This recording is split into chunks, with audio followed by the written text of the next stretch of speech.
first showcased this back a week ago or so, or a week and a half ago. And you know what's funny? They use it with the Belleric as well. So it's like, okay, you take my Rafaela, I'll take your Belleric Hanabi. Right? So it was Aurora Gaming that first employed the Rafaela, Team Falcons that first employed the Hanabi and the Belleric. So let's just IMU, man. It's Valentina. It's Valentina in real life. But let's jump into this game 2. Again, Aurora Gaming with the upper hand of the series in this best of 3. Team Falcons, though, they have to win this game to move forward to game 3. And then it comes down to a decider game. Hopefully we get it, man. We've had a day full of sweeps. This one could be different. Already an exciting start for the two teams, as there will be a lot of folks here in the middle. Haji, we're talking about how aggressive he should be in this game, in this series in general, and you're given a hero that has a massive uptime. The damage is not as much in the early stages, but eventually it ramps up. So you'll feel the overall effect of this Hanabi later on. This Rafaela later on. But for now, we're gonna be chill. Gonna be chill about it. Keeping it together. I think this is one of the funny things too, just the Rafaela mid, what it does for the dynamic of the game. It's like you get, obviously, the heals. I think that's one of the biggest things. Good little burst damage on Pagu, but it's sustainability paired with mobility, because you get that speed boost. You also get that potential to kind of just stop the opposing team in its tracks with the ultimate, or being able to revive. Sorry, I'm thinking of the old Holy Baptism, but getting that revive also that you can have is beneficial to you. Too bad this isn't Flying Clouds to make that even better for Team Falcons. So they go and fight regen for regen, but Kyle just makes a quick work of the first turtle. Flap should be able to get out of here. He can gleam just out, but I'm not sure if this is a fight they want to go for. Siggy Boom is a part of the fight, though. He's actually going to go ahead and lock things down, but it's Ogwin. He goes and gets away. Just hits the level 4. This fight, they still want to go for it. Gleam into the Throne of Ruin as Siggy Boom is the one to get punished, and Pagu is going to be next. There's the Holy Baptism. He flickers out Pagu. Actually survives. A very tanky dude out there. Even as he flickers out, he reaches so much that he's almost half HP when he gets back to base, but the fact of the matter remains, that's a massive pickoff coming out from Team Falcons. Why was Siggy Boom in the middle of the fight? Well, of course, he was trying to go for the double lane setup, wants to participate in the Turtle team fight as well, but Flap finding a very good target to go for. Haji was taken out very quickly at that too. Yeah, that's a bit tough. Again, dealing with the deadly magic. It's kind of a surprise when it comes through, and especially Haji on this Rafaela. You can only heal so much. Good Minoa Inferior going to be used. Whoa! Whoa! Okay. That Fatal Links was a different kind of Fatal Links that I've seen, but Pagu eventually goes down. Looks like he threw him over the wall, and there's a return on it as they go for the fight here in the mid lane, but it's going to be a trade still. Wow, okay. Good recovery here for Aurora Gaming. They killed 2 of the heroes of Team Falcons, and they included Siggy Boom in one of those, getting the kill after his death, and then a double lane for this Hanabi. Aurora Gaming are putting a lot of emphasis into flash farming this Hanabi for their team, and I think it's a good decision overall, because that means that you will have your Hanabi as your AoE damage dealer way faster than the Claude will be there. And it's not like he is in the same predicament as the Claude. This Claude will have a lot of troubles facing the Belleric as well as the Minotaur later on. He, on the other hand, can just easily sit and relax because of the crowd control immunity that he has access to. Easy pickup here. Second turtle going to Team Falcons right now. They are controlling objectives. Oakland's going to just push Pagu back. So Tienzi has defaulted to pretty much just needing to go in and farm where he can. If he can somehow surprise someone like he did earlier on against Rosa, or against Haji, sorry, then that's one of the best things that he can do. So Rosa has continuously held on to these Fatal Links, and they've utilized it into the team fights, but they just got to get the upper hand. That's one of the main things.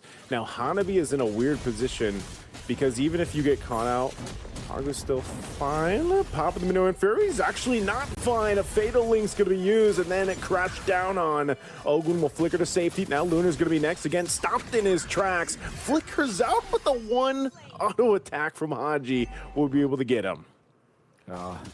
And Team Falcons are finally getting a good break-even point that will be now in their favor. It has been a marathon for them for the past 2 games, particularly this one, but finally they break through. Those 2 pickups are so important that they now have a 2,000 gold lead. Super Marco 1-0-1, farming up top, getting the clear, and then Flap is going to start ramping up when it comes to scalability as well as tankiness. Radiant Armor picked up means that you're going to be comfortable heading into the next few minutes, and this is a good start now for Team Falcons. This is the start that they needed in the series. Well, this happens in game 2. Fighting for the buff space here. Looks like they should be able to get away from it. Yep, they're fine. So now Aurora Gaming, where do they go from here, Wolf? I mean, we've just seen these kind of forced fights because, you know, they're clumped up in the mid. They really haven't been able to contest into a turtle. What is Aurora Gaming waiting for? Are they just waiting for Sigiboom to hit that power spike on this Hanabi? Yeah, absolutely. They're also waiting for maybe 2 defensive items on both their tank heroes. So that means that the First Lord is their actual target in here. They're going to be fine just trading. They don't have to overcompensate for whatever Team Falcons is doing right now. All they have to do is just to sit and relax and farm because they've had a good start anyways. It's not like they are down in the dirt. They have a lot of things to work with. All they have to do is to wait for their opening. Yeah, right now, too, a problem is Super Marco farming up really well in the Claude.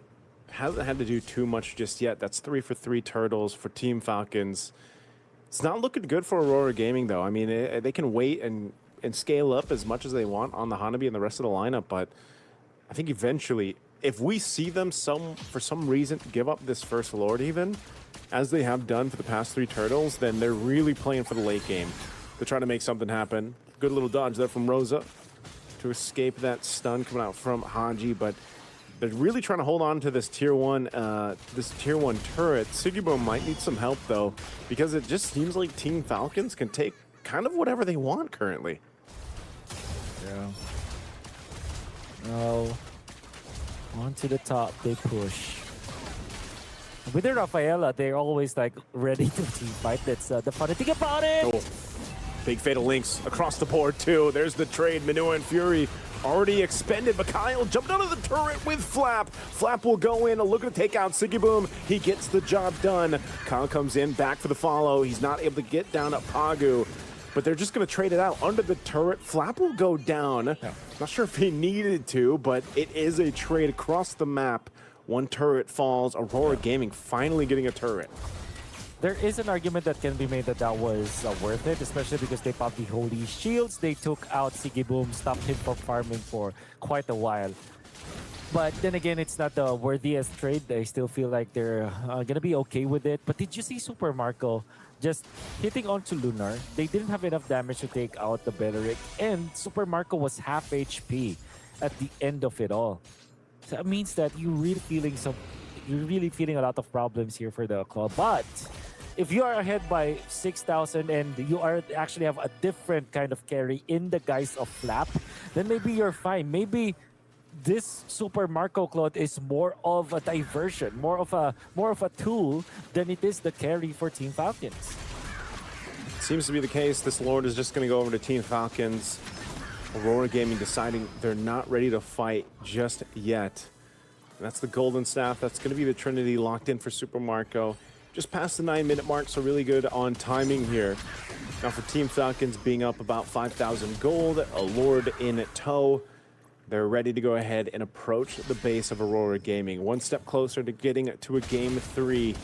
So far, there hasn't been much of an answer for this kind of pressure that's put on by Team Falcons into the team fight. Again, that's why Alice is so strong. You know, one of those things where it's just kind of this surprise factor when she jumps in, has a flicker, Throne of Ruin combo, because then Ogwyn gets a little more usage out of his Fatal Links, or vice versa. It's either or, they can switch on through that. Yeah. Going up top, that's going to be the Lord. And you're looking at the Alice with the Oracle and as well as the Radiant Armor. They want to go for Kilo to Lunar. This might be worth it. Now you eliminate one big threat on the Claude. This is good for Team Falcons. Oh, man.